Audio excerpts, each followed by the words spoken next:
Hello, I am the Dapper Man, and this is going to be my review for the 2020 film Just Mercy.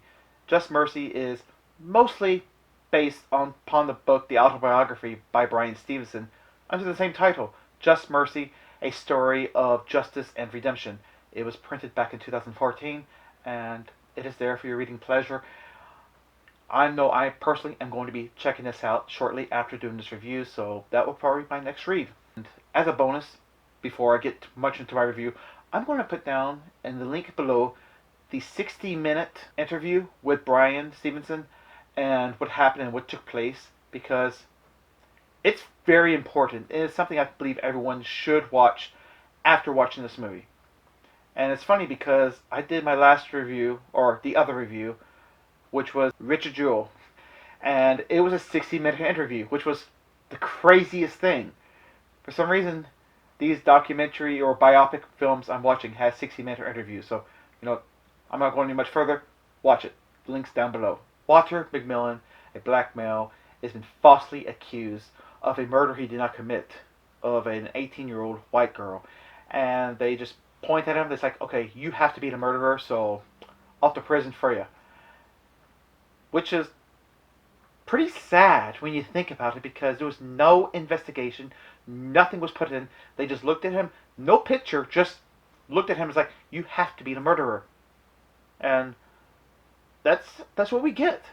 However, very shortly we are introduced to Bryan Stevenson, who is a recent graduate from Harvard, and his passion into this, what he's going to be doing, is going to be going to a law firm. He wants to be a lawyer, an attorney, and he wants to help those people who are falsely accused or who are on the death sentence from prison, and if there's a way he can help them and really investigate their cases, because there's something that's just not right that they're being accused of, with no evidence, with nothing. That's just a word of one person. Bryan Stevenson comes to Monroeville, Alabama, which is the hometown of Harper Lee, and you could tell these people idolize her because they talk about her. They talk about how the civil rights movement was made here, which was a fictional novel with fictional characters, and it's a fictional movie, which is one of it's probably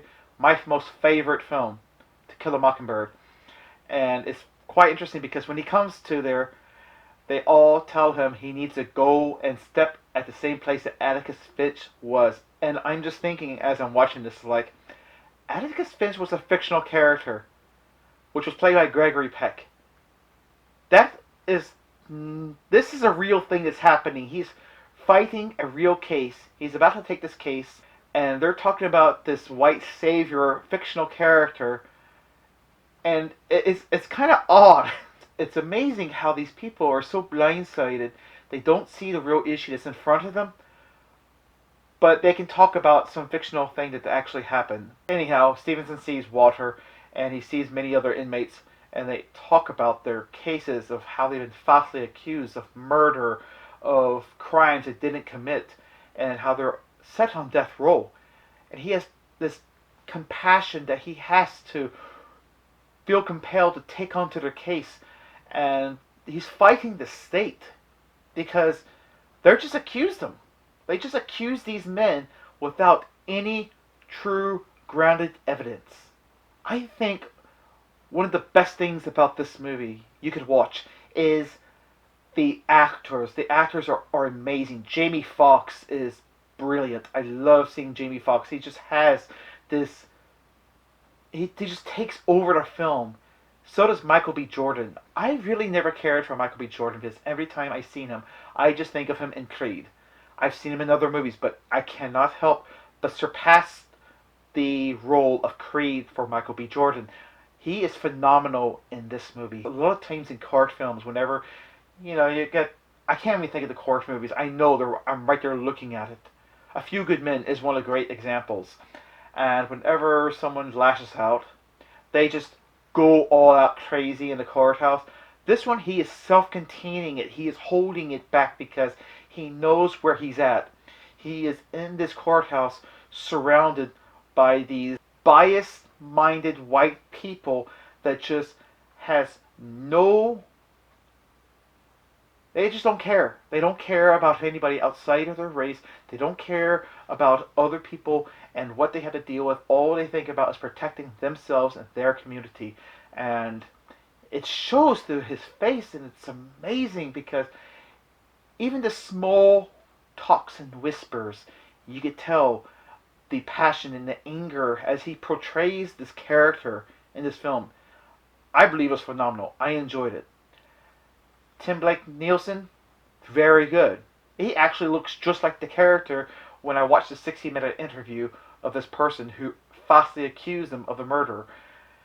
And then we got Brie Larson, who is Brie Larson. I don't really care for her. There's something that's in her that she does.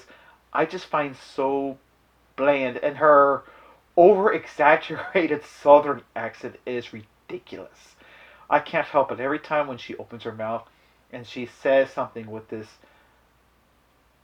accent, it's just not right.